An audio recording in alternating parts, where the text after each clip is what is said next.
si Coach Pablo. Uy, Kasi Coach! sinasabi about yun.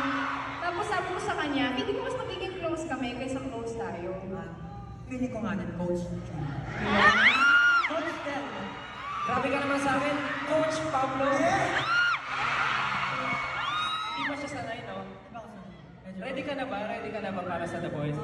Alam mo, actually, kanina nga, pagbukas ng LED, Oo. dapat hindi ako lalabas. Oo. Parang, kasi nung umangat ako, may narinig akong content, tapos parang gusto ko matry yung parang yara, Ang tawag doon, emotion. emotion. Hindi lahat ng artist perfect.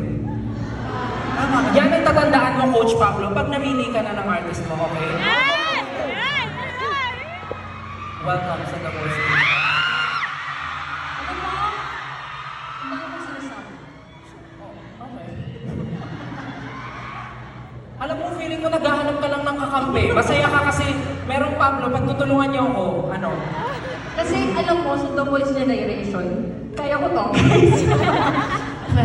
Sa The Voice Generations kasi, si Stel yung palaging yung parang, Ano? siya lang yung laging, basta, hindi ko ma-explain. Kaya sa The Voice Kids, babawi kami.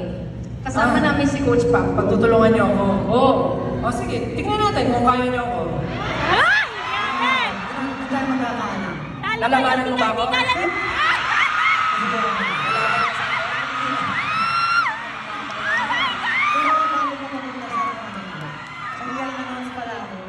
Bago ko makalimutan. Okay, announce mo lang. Gusto ko lang sabihin na malapit na po ang magtatag documentary.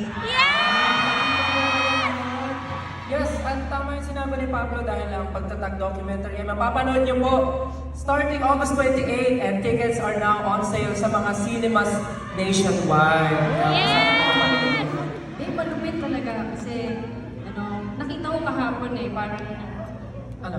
wala akong nakita. Wala ko nakita. Pero hindi, congratulations again sa inyo. Guys, wag na natin patagalin ito. Gusto niyo bang pakantahin si Coach Pam? Madali naman siyang kausap. Okay, let's go! Let's ride! Yeah!